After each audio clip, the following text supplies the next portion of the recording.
bonjour, c'est Lionel, le baladeur aux villes de loup. La Loire, à partir de Roanne, est complètement différente. Elle s'étale, finit les barrages, finit les gorges, etc. Du fait de son irrégularité, il a été nécessaire de construire des canaux latéraux. Nous allons parcourir aujourd'hui, dans ce film de 15 minutes, la Loire, enfin le canal exactement latéral à la Loire, de Roanne à Digoin. Nous allons parler de son histoire, évoquer son utilité et son environnement. Bonne découverte! Nous voici aux confins des départements de la Loire, de la Saône-et-Loire et de l'Allier. Notre itinéraire d'environ 60 km part de Roanne, suivant principalement un canal montant vers le nord. Nous atteindrons Briennon, puis Chambilly, ensuite Avrilly, pour finir sur les canaux passant à Digoin. Roanne est sous-préfecture de la Loire. C'est une ville qui ne manque pas de charme. Avant de suivre le canal de Roanne à Digoin, visitons le centre-ville de Roanne qui compte 20 siècles d'histoire. Le centre ancien nous présente notamment un château en galets de Villerest datant du XIe siècle. L'église Saint-Étienne de style néo-gothique a été bien restaurée au XIXe et XXe siècle. Elle est construite en hauteur pour éviter les crues de la Loire. Des exercices de pompiers avaient lieu ce jour-là sur l'église. C'est bien nécessaire de faire cette prévention, surtout depuis l'incendie de Notre-Dame à Paris.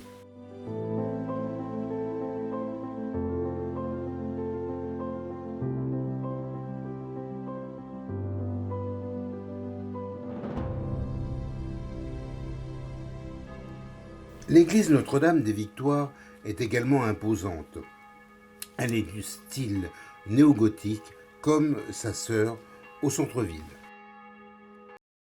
Nous passons à proximité de la chapelle des Mariniers pour atteindre le port de Roanne.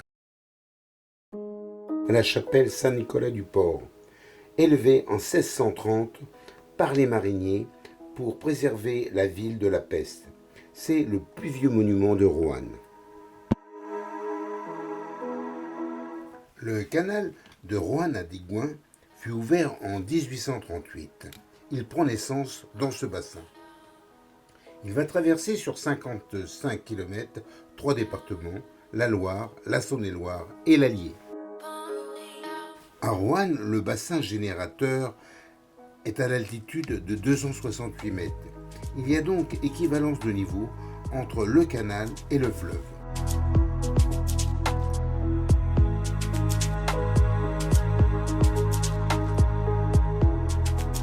Une porte sécurisée permet la jonction entre le bassin et la Loire.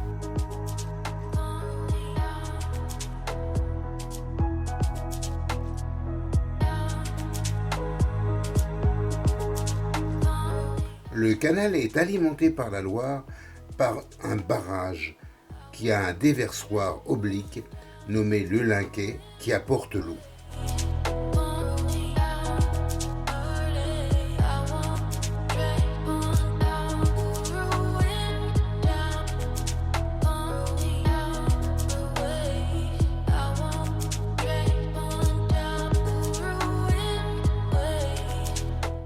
À la sortie de Roanne, un curieux pont-canal permet à une petite rivière Loudon de rejoindre la Loire, passant sur le canal.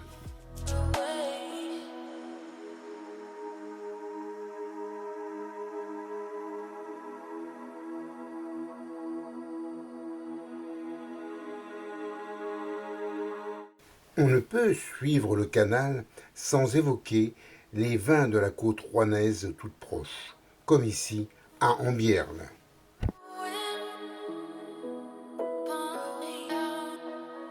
On y produit des rouges et des rosés qui ont une appellation d'origine contrôlée. De ces collines vineuses, on domine la vallée à l'est, vers notamment le Beaujolais, autre région productrice de vin. Passons dans les villages de Crozet ou de la Pacaudière qui renferment de jolies maisons pleines de charme.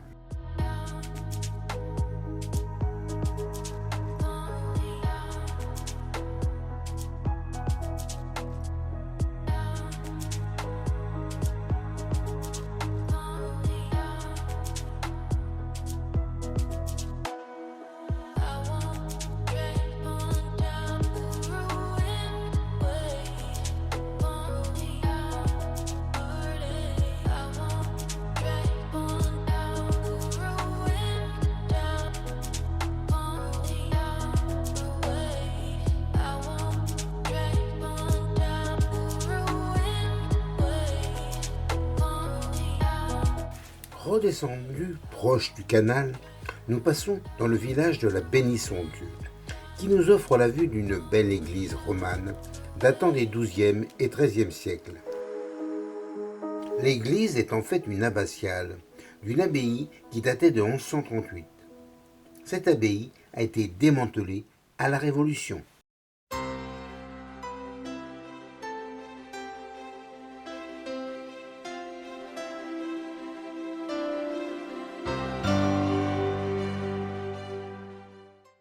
Cette église marque la transition entre l'art roman et l'art gothique. Puis le canal passe dans la ville de Briennon. Le motif de la construction de ce canal était de suppléer à l'irrégularité et à l'insuffisance en eau de la Loire lors de l'industrialisation régionale au début du XIXe siècle. Briennon, commune rurale, nous présente un petit port de plaisance levé sur le canal. Puis nous atteignons Outre-Loire. Nous sommes passés en Saône-et-Loire, où le paysage vallonné laisse voir les fameuses charolaises dans les prés.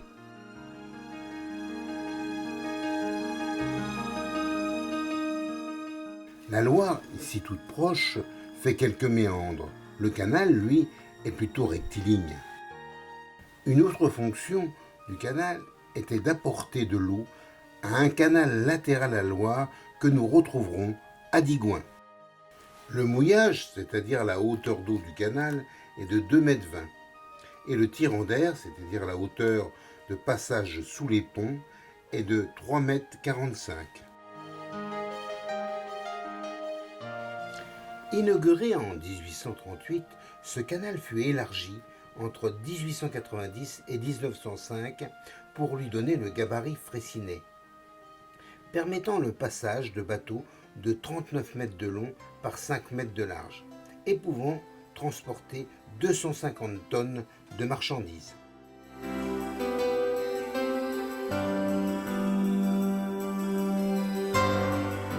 Ici, la Loire et le canal sont très proches et seule une route et quelques prés les séparent.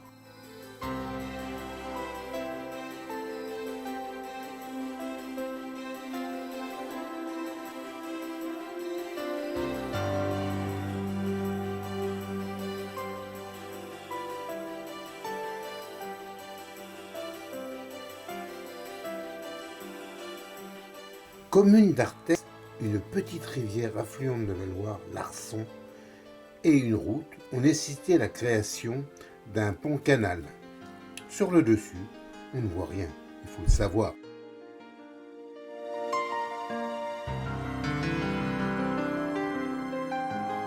Arthez possède une jolie église, toute en pierre ocre jaune.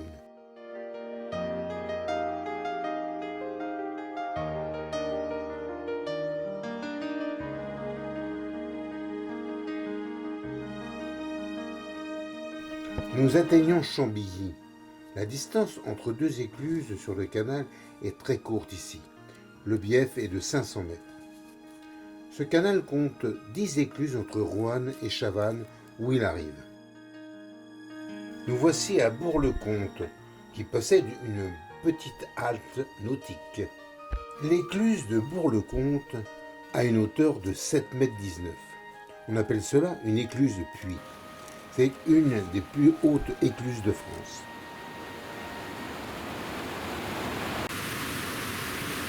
l'écluse de Bourg-le-Pont.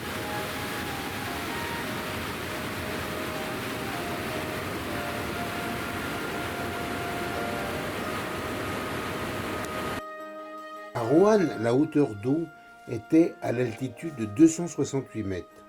À l'arrivée, il est de 231 mètres. Le canal descend donc d'environ 37 mètres.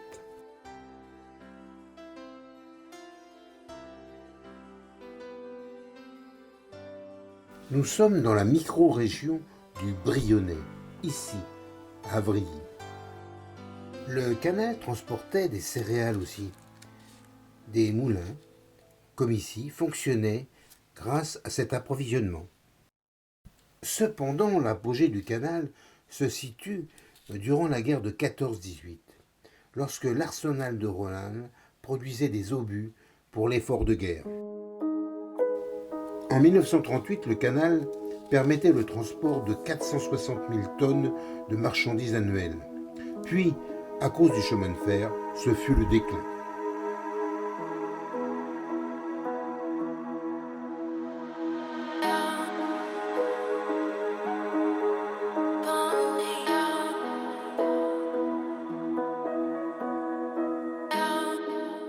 À Saint-Léger-sur-Vouzance, un nouveau pont aqueduc permet le passage d'un petit ruisseau. C'est le pont aqueduc Lafond.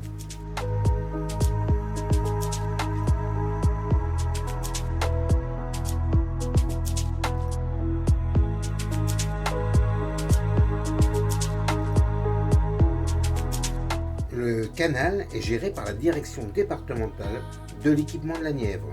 Il est situé sur deux régions, Auvergne-Rhône-Alpes et Bourgogne-Franche-Comté.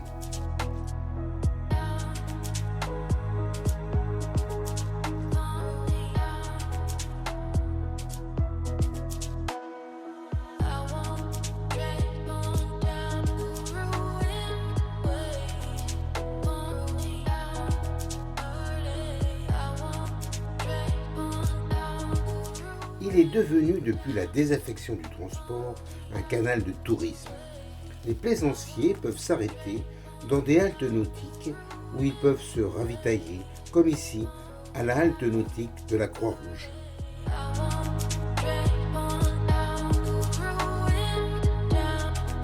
Nous approchons de Digoin pour passer l'écluse des Beugnets, nouvelle halte sur le canal.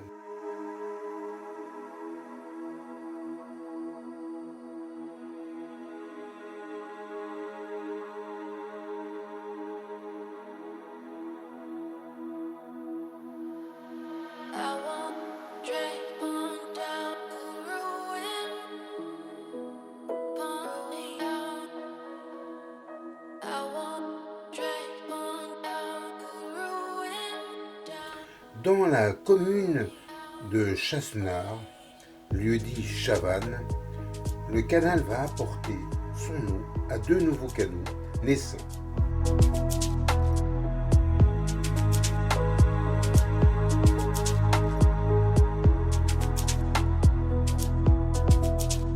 Ici se forme le canal latéral à la Loire qui va partir vers l'ouest et le canal du centre qui lui file vers l'est.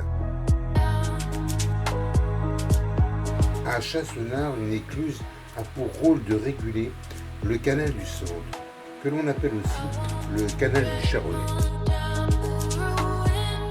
On voit au passage des bateaux de transport qui autrefois circulaient sur les canaux, allés par des hommes ou des chevaux.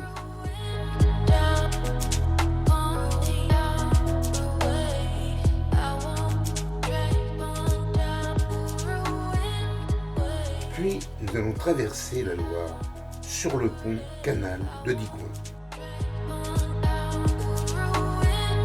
Ce pont canal, avec ses 11 arches en anse de panier, franchit la Loire qui est à 12 mètres en dessous. Ce sont sur ces images du pont canal que je viens vous saluer. Je vous dis à bientôt pour un prochain film sur la Loire. N'oubliez pas de mettre un like si ce film vous a plu. Bonne promenade à tous!